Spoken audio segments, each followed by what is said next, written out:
Hmm.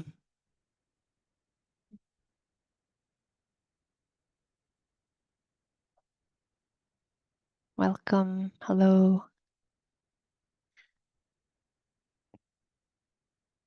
You might take your time to see everyone present on the other page is.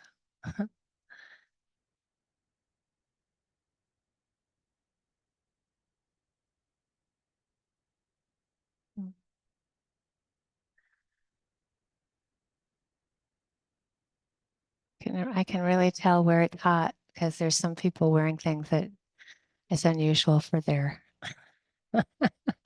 usual climate. Hmm. Wow, great. Mm, wow.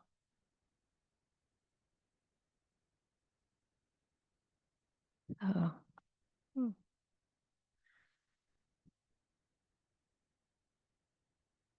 mm.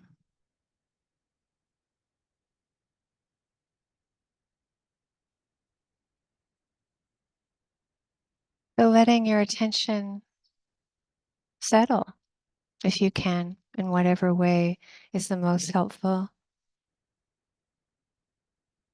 And sometimes I think for some of us,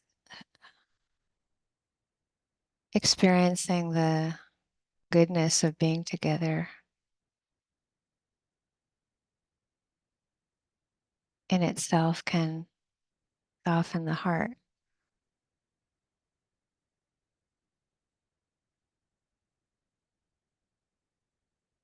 And it's helpful to understand the conditions for a receptive awareness, which is often a softening of the heart or mind.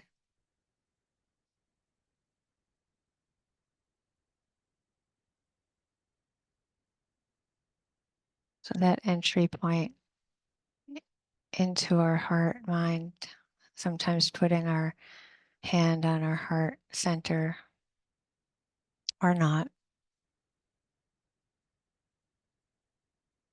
but just finding that connection to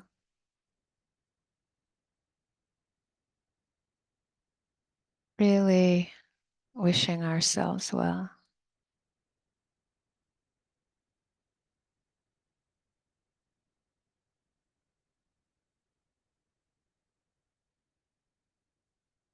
We're feeling our goodness.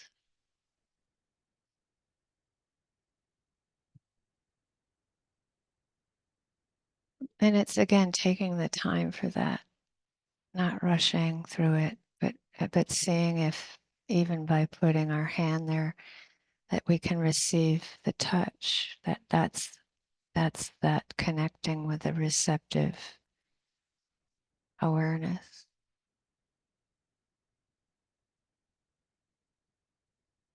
And sometimes breathing in and out of that area, it's like it awakens that connection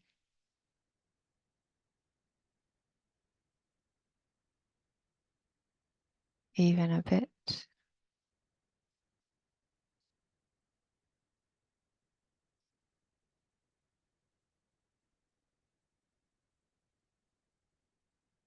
And sometimes we can feel a deeper longing to be free.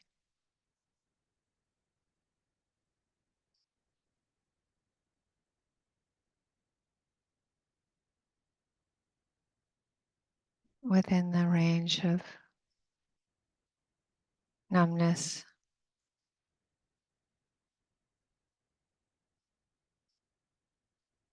to sadness, grief,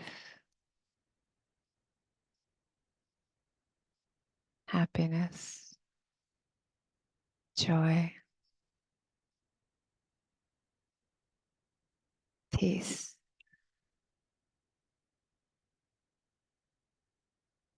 And as we experience that flux of shifting, emotions, spiritual emotions there. We again see that need for just some kindness, quiet tenderness,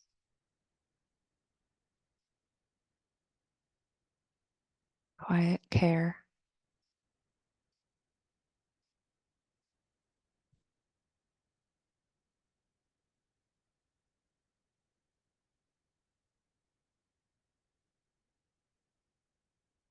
Which can often translate into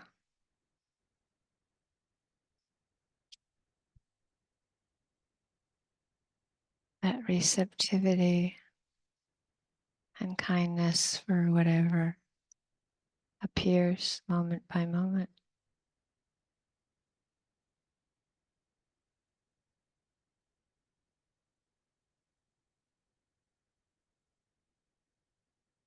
So that's sensitivity to sound, silence,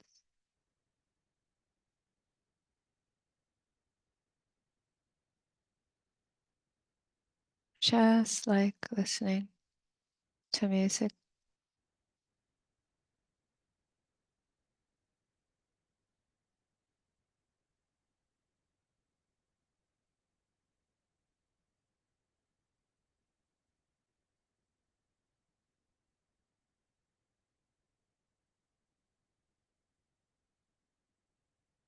And that sense of receiving textures, vibration directly, not just through the thought process.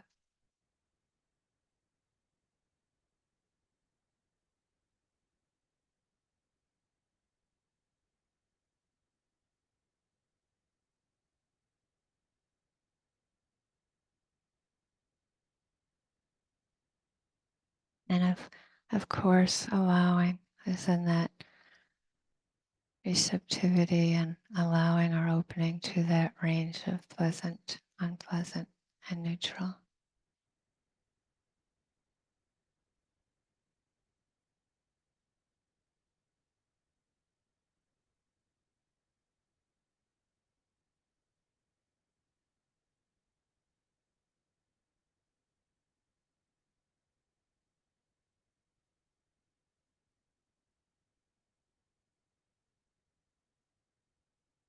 That it's like that listening for the sensations in our hands.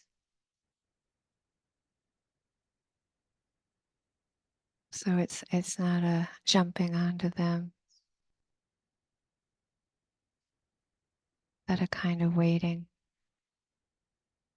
or pausing to receive not not just the visual image, a memory,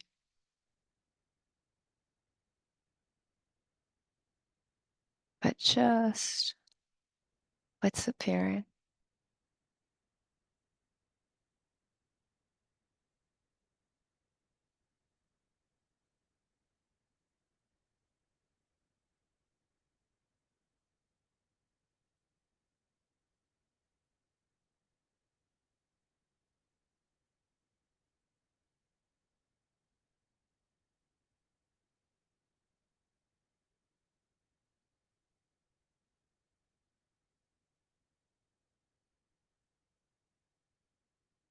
And noticing that inclination toward being with the memory or the known, which is fine. You just notice that.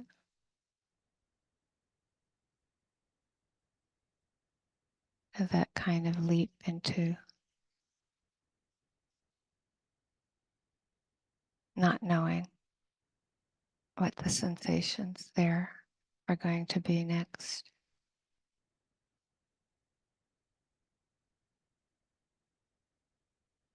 moment by moment.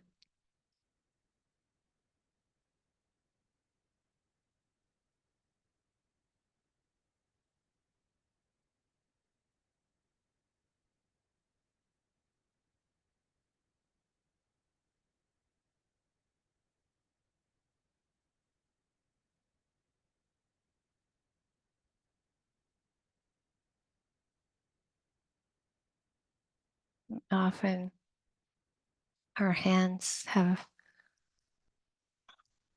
for some more neutral feeling tone, appearing and disappearing. A great place to anchor at times.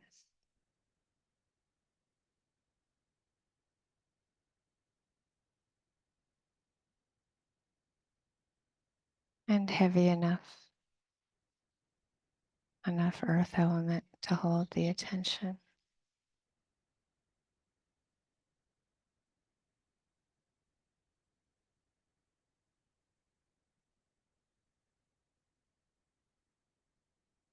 So when we shift to the movement of the breath, air,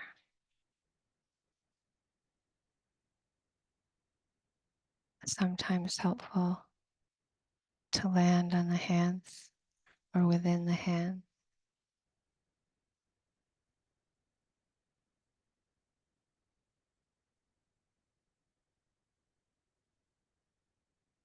Just if you need to anchor.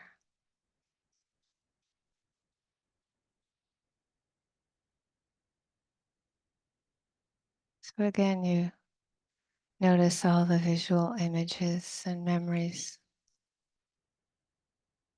with the breath, thoughts, memories coming and going. No problem.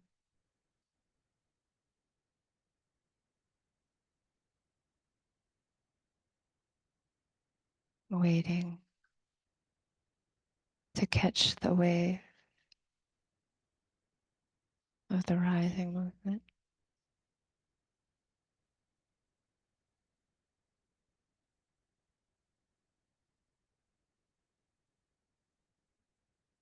Waiting to catch the wave of the falling movement.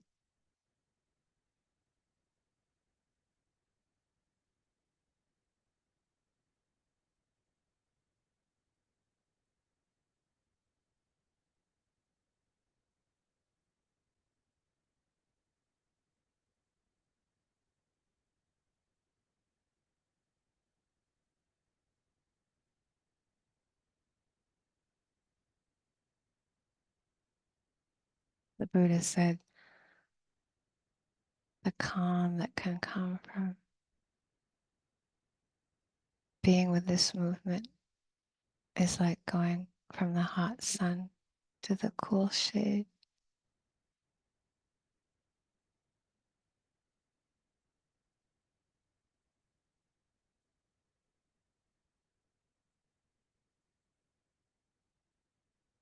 And no pressure to keep going with it. You can just land with our hands, sound,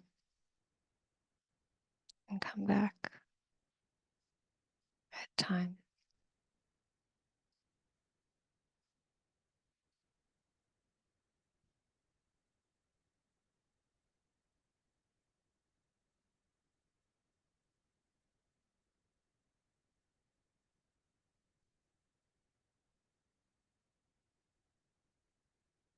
Never stays still. It's alive.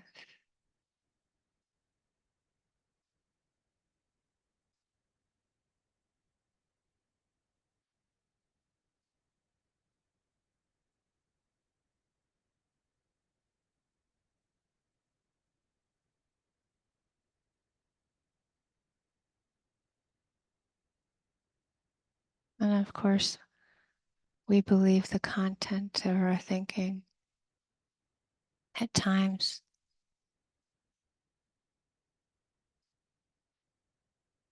It's such an achievement when we can step out and not believe the content.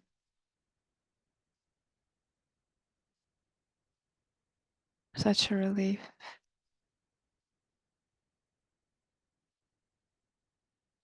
The choice, the freedom,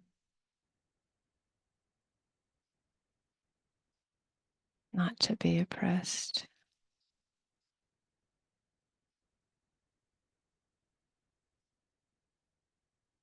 And it's just hearing.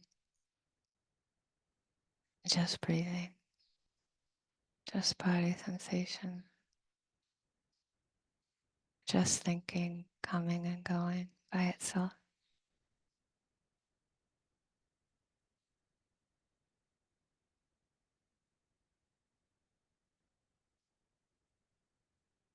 No me, no I, no mine, no you, no yours, no ours.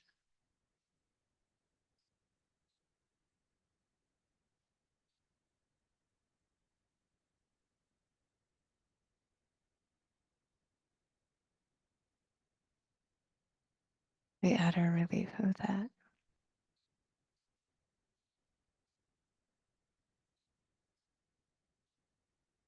brings peace.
You might have noticed that Jesse is not here again.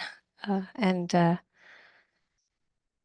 he thought he was coming, but he drove his mom into Boston for a chemotherapy appointment tomorrow morning. And she had wanted to do something special, which is happening right now. So he sent his love. And I think he'll be here next week. Maybe. I'm not sure.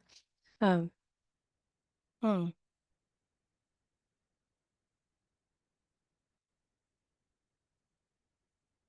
So I didn't plan on doing a talk, and I decided I would do a short something, and it'll be a short something. So the first thing I wanted to talk about, because I know you're probably on the edge of your seat about the cardinals that have been attacking my feral cat's food, and I thought this is an important update. So there's three feral cats, and they each have their own door where they get fed. And the cardinals are particularly picking on this one cat who is actually the most feral. And as I said last Sunday, they have been her friends for a long time. Uh, we thought maybe they're nesting and, have babies and need the food. It's hard to believe they need this much food, but she's actually started to get thin. She's actually thin and too thin anyway, and very hopped up. It's like she's on fast forward all the time. Um, so I finally had to, I've been very busy, but this morning I decided, okay, today's going to be, let's see if I can protect her. So I made a cup of tea, which I do every day, but I decided to go stand in front of her when I put the food down. And it was amazing. Like, it was amazing, like, how bold these cardinals are. Like, I just have to say, like, they would come right at, they were swooping me. And I'm like, me, like, I'm a human. Like, what is like going on? But it was so cool because she kept really being like afraid, afraid. And finally, she actually got that I was going to be there for her. And it was so moving. Like, her gratitude was so almost hard to take in, just like how grateful she was. And in a way, I could tell she didn't want to be taking all my time. So she would stop and look up at me, and I'm like, no, no, we're gonna really do this. And it took a really long time. But yeah, it was really great. But it's gonna require a lot of my time. But it's worth it. So mm.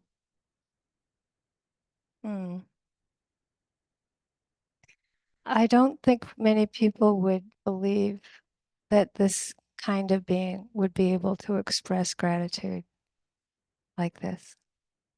Sadly, I think most human beings would not believe her capable of that. And that's sad.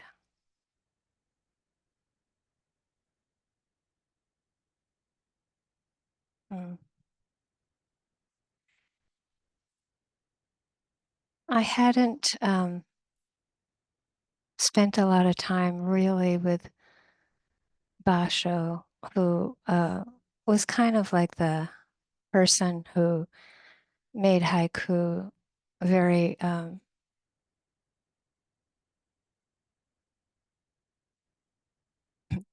kind of invented. He took Taigyo's way of making poems and kind of made them haiku very exceptional.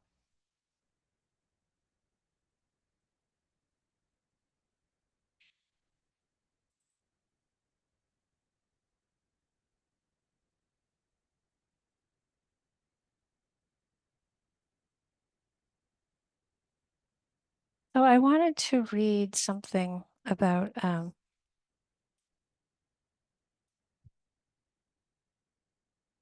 his love of solitude.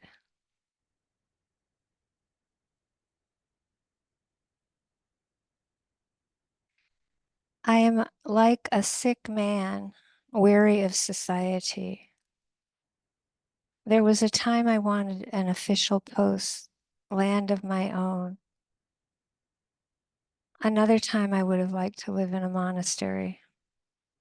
Yet I wandered on, a cloud in the wind, wanting only to capture the beauty of flowers and birds.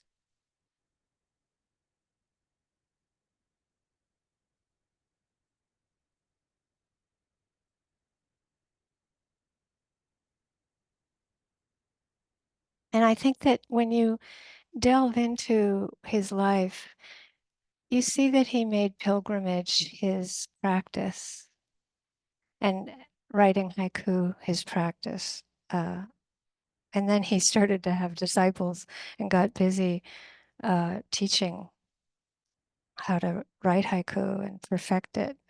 So there's a way in which I always like to honor any of these beings who lived before us that were able to give up so much for their spiritual practice. And the first time I really felt that was when I went to Ireland. I joke that I didn't want to look up my ancestors, but I wanted, it's true, but I wanted to feel the land and the spirits there that I knew I had a legacy with. And I went out to the west to this island, not intending to find them, but there were these monks' huts out on the islands, the Aran Islands, that, I mean, simple is not even a word that could describe it. Rustic, hard, so hard. And so the vibe was so moving to me that longing to understand and feeling that need for the solitude to try to um, seek something. Yeah, that just that the remarkableness of it and what we've inherited from all of the beings who did that.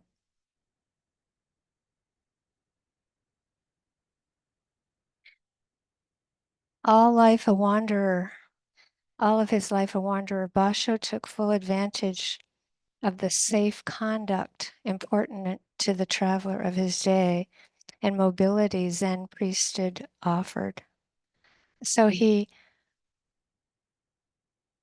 everyone thought when he traveled he was a Zen priest. And why? Well, he gave up all his possessions.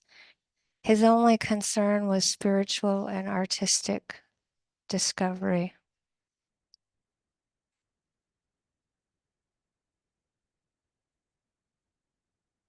I was listening to um, public radio yesterday morning as I drove up to the town where everything happens for me, the dump, the post office. It's like a 30-minute drive at food, farmer's market. So it's a time, usually I go early Saturday morning, and it's a time that I love because I love public radio. And I just feel so thrilled when I get to hear anything. And there was a woman being interviewed about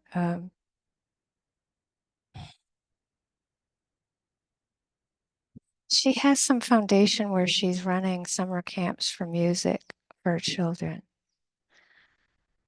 And at the end of the interview, she was asked what would be her advice for anyone if they're young. And she said, well, it's something I try to tell my son, which is if you love something, anything, if there's something that you love, do it. Like it was so simple, but it was so beautiful. And she said, and if you can make a livelihood out of it, great, but like, and I think of again this Basha, these beings that could have the ability again for him to even look like a monk so he could do what he loved. It was almost like he was more of a monk than a monk, if you could say it like that.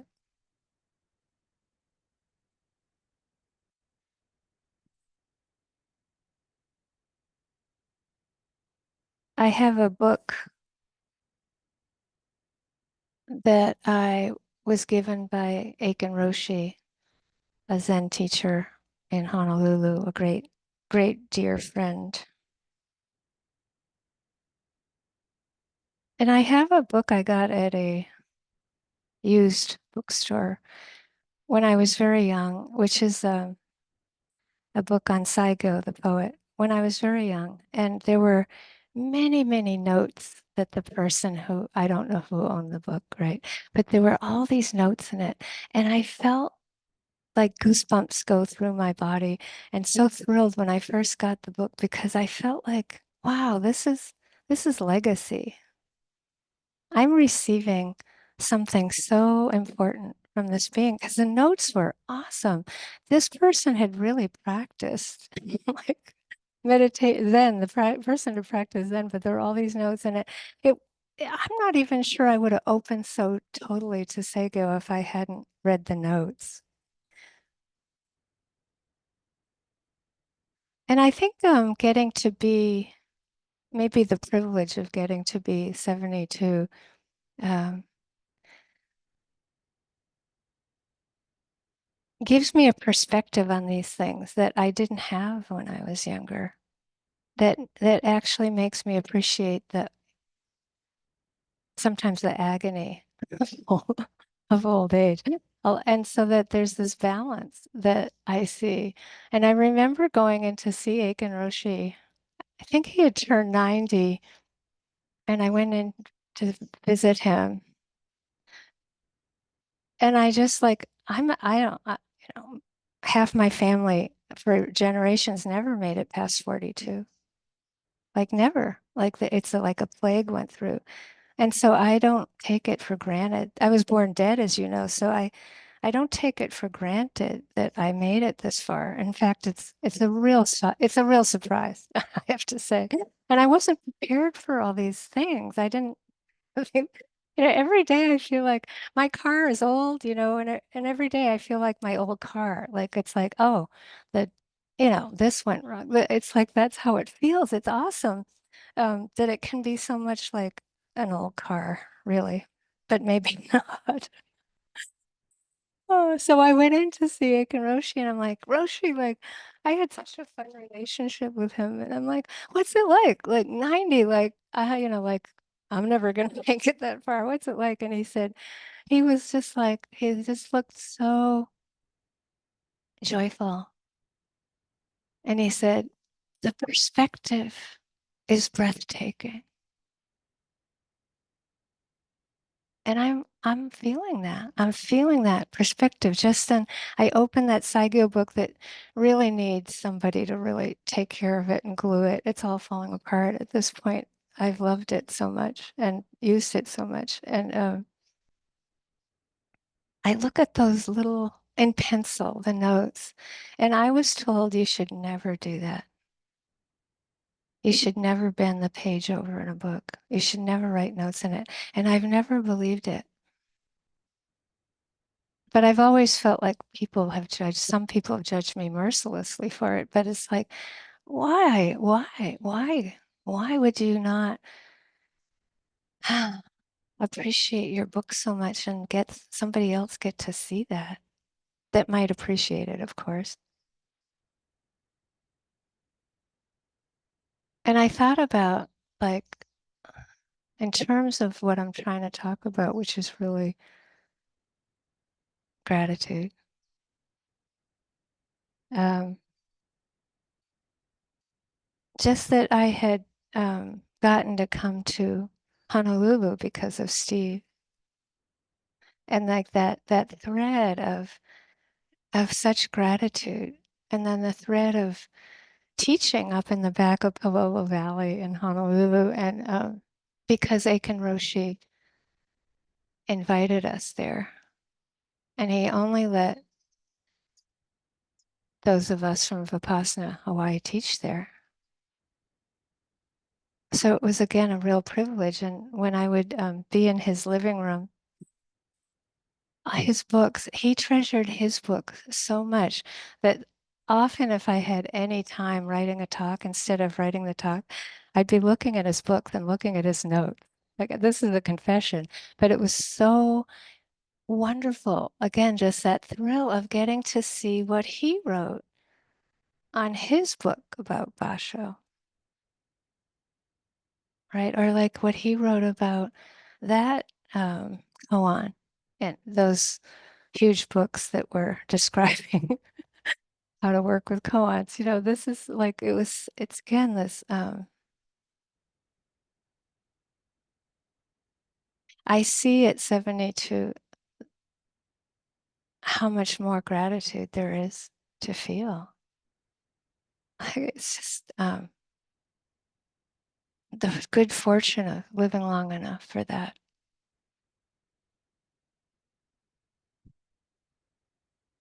There's a particular poem by Basho that Aiken Roshi translated. And it had such impact for me. It would just make me cry. I can cry. Um, with that, the poignancy of a good poem.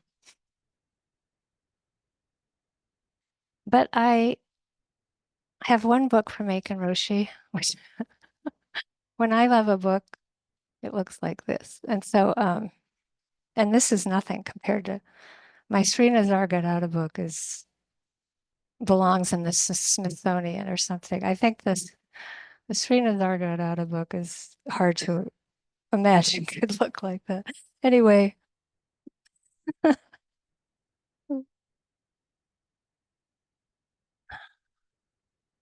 okay. This is like as good a book on Basho as you can get. Really, this was Roshi's book, and it's the only thing I have from Aiken Roshi in terms of something material like this. Departing spring, birds weep, and fish's eyes are tearful.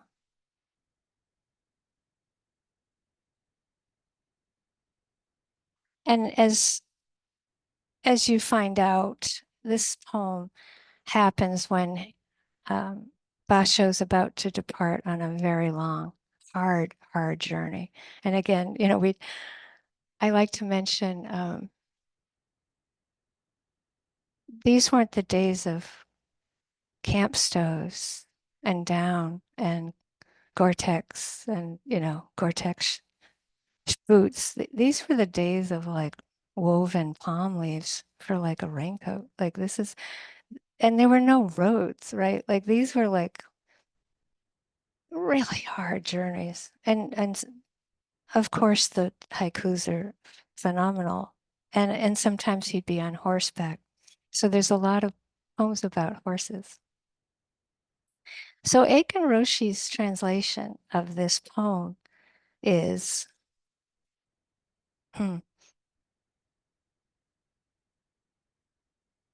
spring departing, birds cry out, tears in the eyes of fish.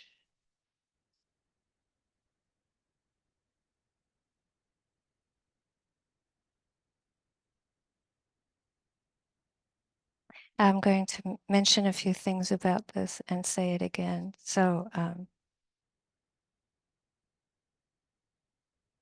you could take this about any parting, right?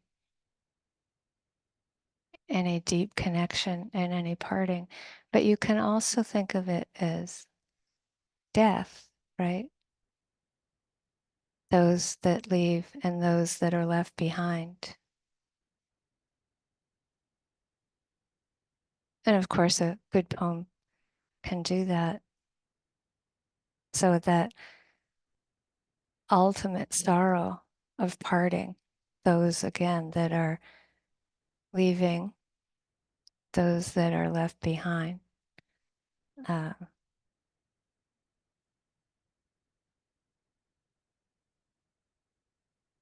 I read this when my middle sister died. So, of course, it had a very important place in my heart. But I think to have the fish crying is something remarkable. Spring departing, birds cry out, tears in the eyes of fish. Yeah, everything cries, right? It's so beautiful because it's so true.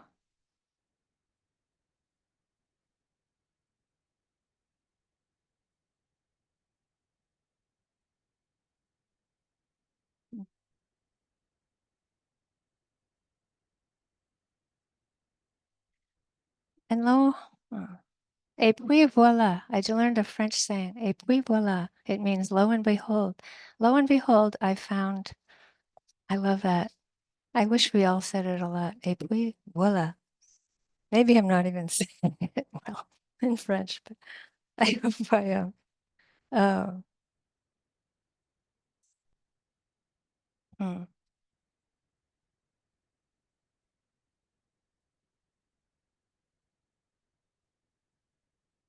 Basho wrote haiku to the very last moment of his life.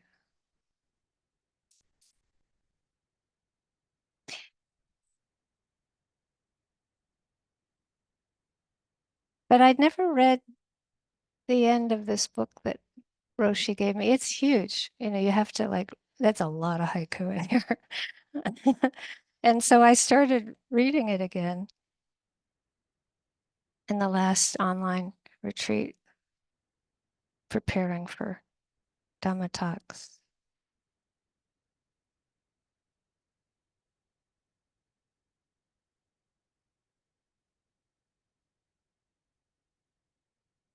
I think haiku can be so cryptic. It takes time to delve into them because they're so short.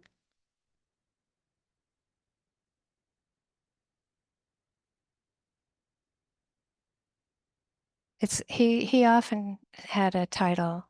This is called A Wanderer's Thought. This autumn, why am I aging so? To the clouds, a bird.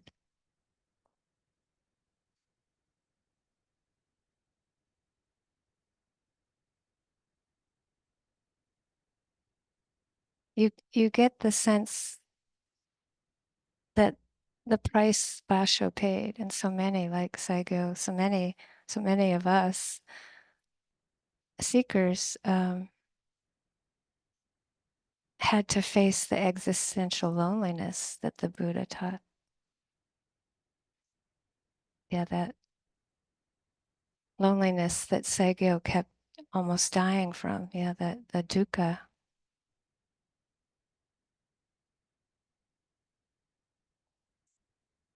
So it's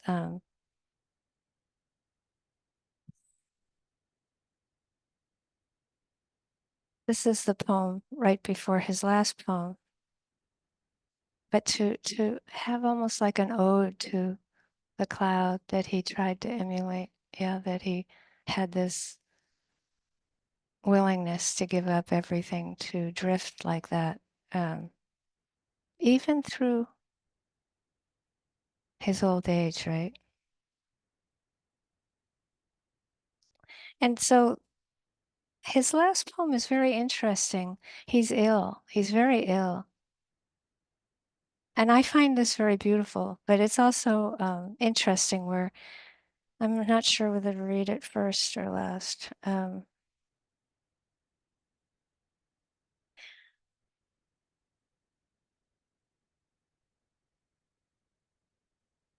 I think one of the reasons that, Steve for some time, but I've had to do a lot of lying meditation. You know that. And the reason we have felt it important to emphasize, and now Jesse has for many years, is because most of us die in that position, right? And so people will get very identified with sitting. I was, and then I got very identified with standing, and then identified with walking, right? You keep like adjusting, right, as you get older, as your favorite, you know, position to practice it. And then for me, it became lying quite a while ago. And so, um, but how important, right? The Buddha taught 4 positions, and it's not like usually most people die having a picnic. It takes great strength. Yeah, it takes great practice to take birth and die. Yeah, to live, just like the beginning, middle, end of a sound, the beginning, middle, end of a breath, the beginning, middle, end of a thought, the beginning, middle, end of a life. And Basho was very ill. So he wrote a haiku, and then his disciple, who had been taking care of him, asked him to prepare ink for another haiku. And so this disciple went and got it, and he was wondering what last message Basho had for all of them. And he didn't get the first line, the disciple. So he wrote the second line and the third line. I just love this. And then Basho asked, which of these 2 haiku I just wrote is better? Because that's the one he wanted to be chosen, right? To be the haiku. And the disciple thought, oh, I really want him to repeat. He didn't get it. So he wanted to have Basho repeat it, but he didn't dare ask because he was so ill. So we don't know what that line was, and we have that other one. Um,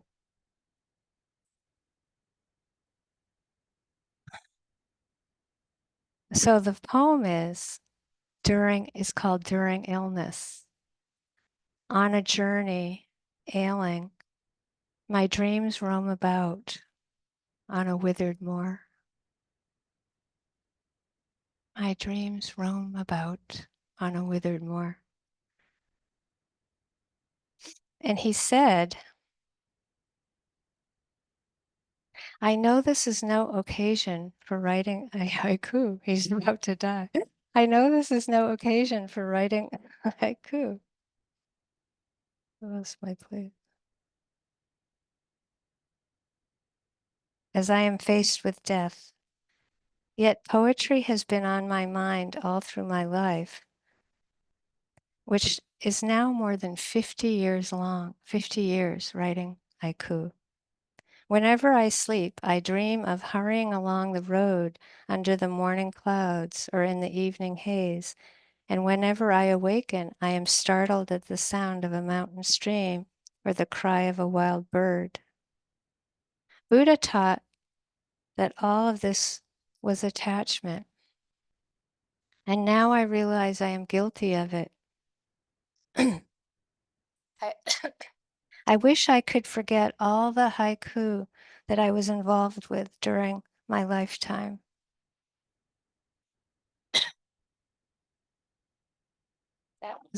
That was it.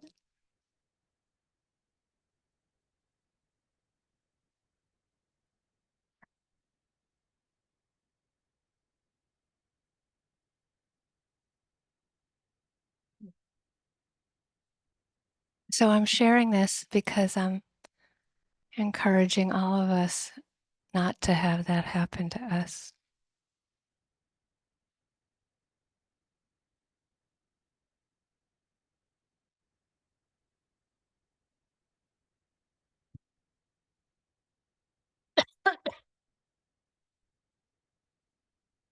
Meaning, take the time for practice. Enough.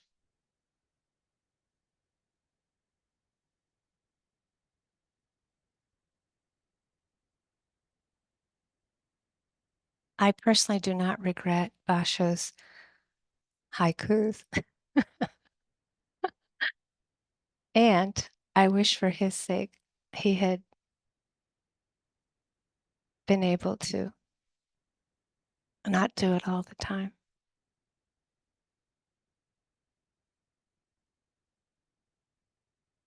Because as you can see, when you're involved in that creative process, it's a layer of reality that we all know to drop into deeper equanimity. You have to let it go.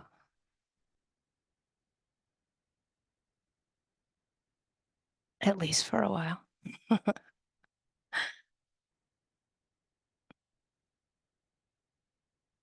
And what inspired this talk is a neighbor friend that is now 87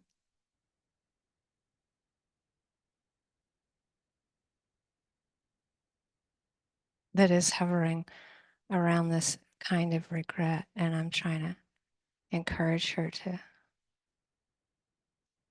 make use of every second she has left. And as we know, that is timeless, right? It's timeless. When you drop, when you let go.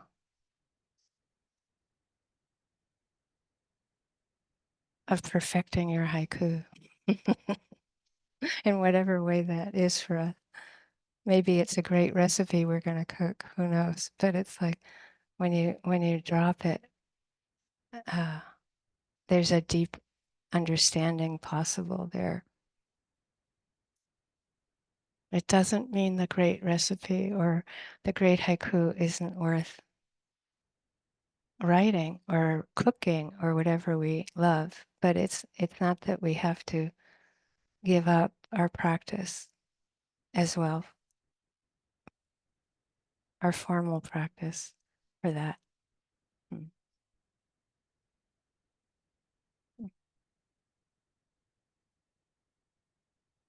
So I'm cheering us on, in other words. Yay us. Yay team.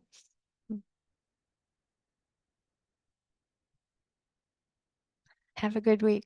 And Kay, thank you, Kay. Thank you, thank you, thank you. Thank you.